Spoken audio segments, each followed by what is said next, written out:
Muchísimas gracias, doctora, por la gentil introducción y nuevamente gracias al comité organizador por haberme invitado. Hoy día voy a hablar un poco sobre la esclerosis múltiple progresiva sin actividad y si es que esta es una forma de la esclerosis múltiple que debemos tratar. Y me gustó mucho cómo está diseñado el programa porque justo después de esto vamos a hablar si es que realmente debemos seguir utilizando estos términos de esclerosis múltiple secundaria progresiva, primaria progresiva, sin actividad. Entonces, todos temas correlacionados. Estas son mis divulgaciones. Y entonces, ¿de qué vamos a hablar? Un poco quería empezar definiendo un poco qué es la esclerosis múltiple progresiva, hablar sobre cuáles son los tratamientos que tenemos hoy aprobados para esclerosis múltiple progresiva sin actividad y después caer en dos medicamentos, dos moléculas que se han hecho ensayos en pacientes que tienen esclerosis múltiple progresiva sin actividad, simvastatina y tolebrutinib. Y creo que son dos historias un poco contrastantes y creo que nos pueden enseñar algo sobre los ensayos en esclerosis múltiple progresiva. Entonces, esta es nuestra gráfica histórica de cómo los pacientes con esclerosis múltiple acarrean discapacidad. Y ustedes se pueden fijar en esa etapa de esclerosis múltiple remitente recurrente, el paciente no acarrea discapacidad entre sus diferentes recaídas. Y el paciente solo acarrea discapacidad a través de la recuperación incompleta de las recaídas. Entonces, el paciente después empieza un curso progresivo que en esta gráfica empieza 10 a 15 años después. Y creo que esto es una forma un poco antigua de mirar la enfermedad. A mi entender, ¿qué es lo que está pasando entre esas recaídas? Incluso en los pacientes que son relativamente jóvenes y que no han tenido la enfermedad durante mucho tiempo, creo que es bastante importante. Y parte del problema es que también nosotros estamos todavía atados a cómo medimos la progresión, a las medidas clínicas que tenemos para hacer la medición de progresión. Y es principalmente, la herramienta principal que utilizamos es el EDSS. El EDSS es una escala buena, pero también tiene problemas. Problemas que los pacientes se estancan en ciertos lugares, problemas que un cambio de 0 a 1 es un cambio de un examen neurológico mínimo, versus entre un 9 y un 10, que es un punto de diferencia, es la diferencia entre la vida y la muerte.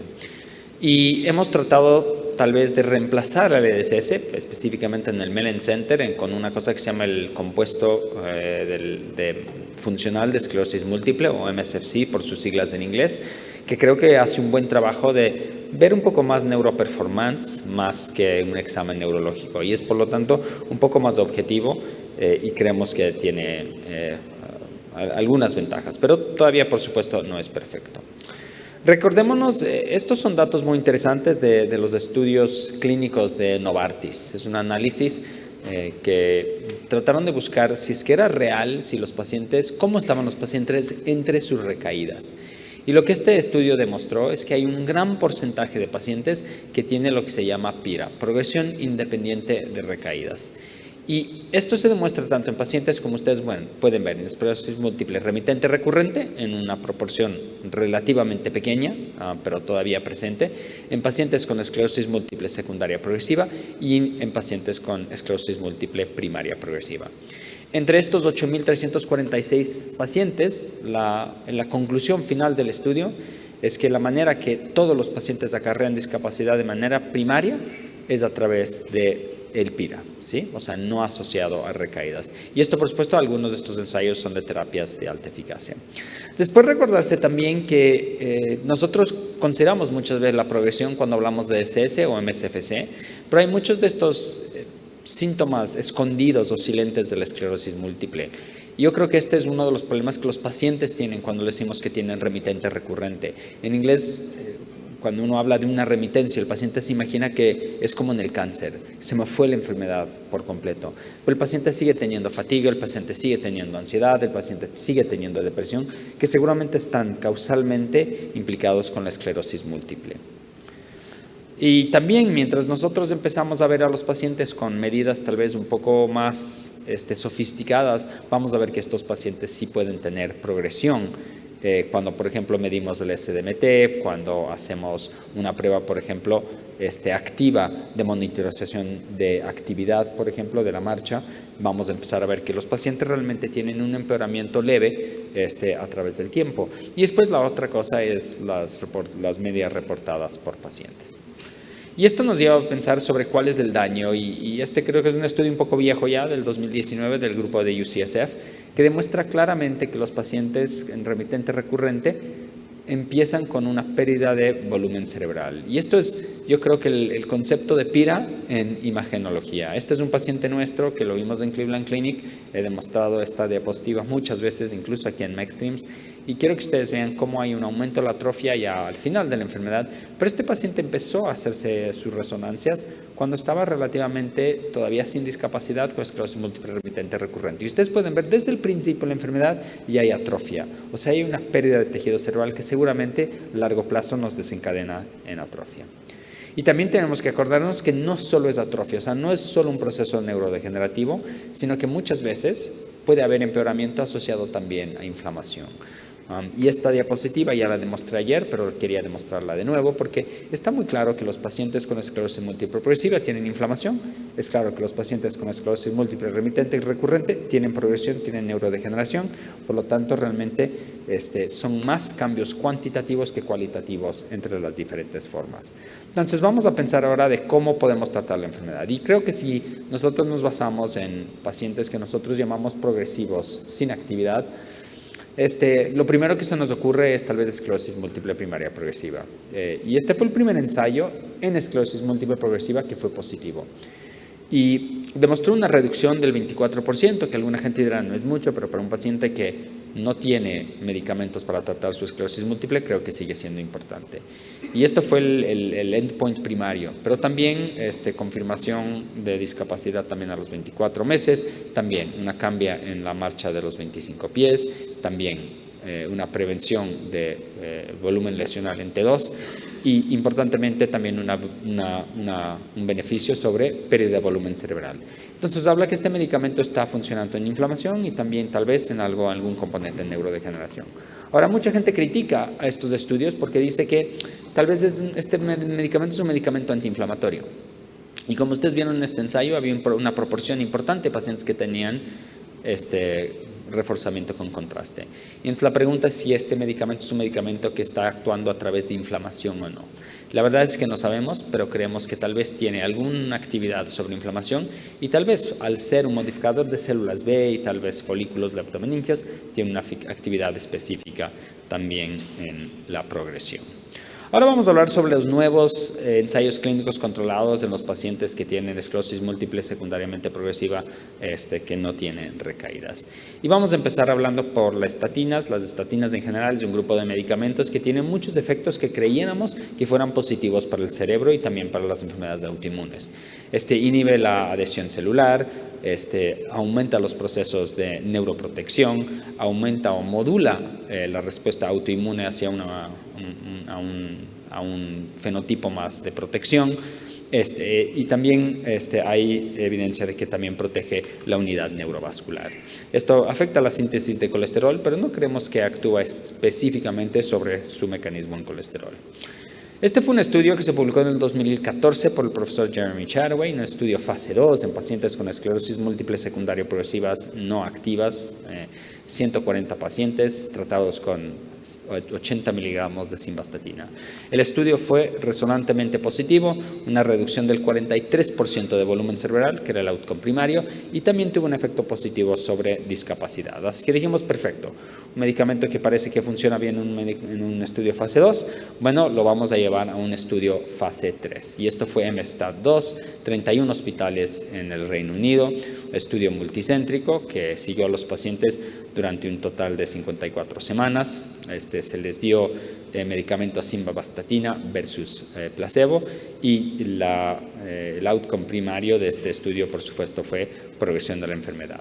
1.079 pacientes, de aquellos fueron aleatorizados 964, 482 en el brazo placebo, 482 en el brazo de simvastatina. ¿Y qué es lo que demostró este estudio? Un estudio resonantemente negativo. Este estudio va a ser publicado, me parece que en Lancet, está pronto a publicarse y realmente fue un resultado bastante decepcionante.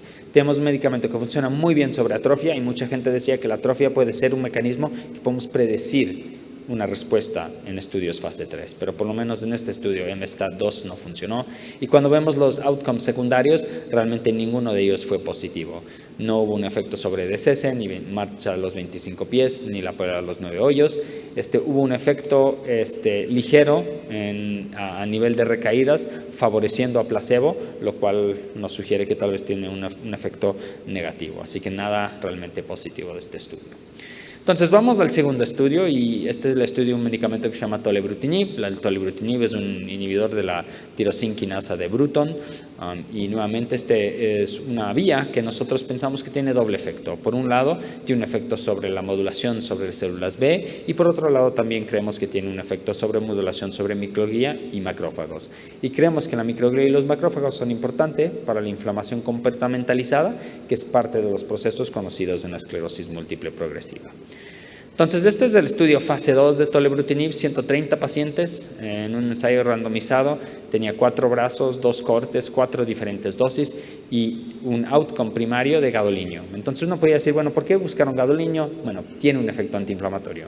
En la dosis más alta, una reducción de recaídas de aproximadamente el 85%. Entonces sabíamos que este era un medicamento antiinflamatorio y que también tal vez podía ser un medicamento que puede ayudar con progresión. Y entonces se diseñó este estudio, que es el estudio Hércules, que es un estudio fase 3 en pacientes con esclerosis múltiple secundariamente progresivos sin recaídas, o sea, eran pacientes no activos. Tenía que haber ausencia de recaídas clínicas en los 24 meses anteriores al comienzo del estudio, y realmente lo que se iba a buscar lo que se tenía que buscar en la ficha del paciente es evidencia de que había aumento de la discapacidad en 12 meses antes de entrar al estudio, y eran pacientes que tenían entre una DSS de 3 y una DSS de 6.5. Se aleatorizó a los pacientes 2-1, 2 tolebrutinib, 1 contra placebo, y se siguió los pacientes hasta el mes 36. 1.131 pacientes aleatorizados, de los cuales terminaron 289 completados en el brazo placebo y 580 completados en el brazo de tolebrutinib. Aquí están los resultados primarios del estudio. Tolebrutinib produjo una reducción del 31% de la discapacidad, y fue un efecto estadísticamente significativo con confirmación a los 6 meses, y también una reducción de 24% en la confirmación a los 3 meses. Cuando vieron también tiempo para mejoría del EDSS, una confirmación de mejoría de la discapacidad, también encontramos un efecto positivo de tolebrutinib, 10% versus 5% en el grupo placebo.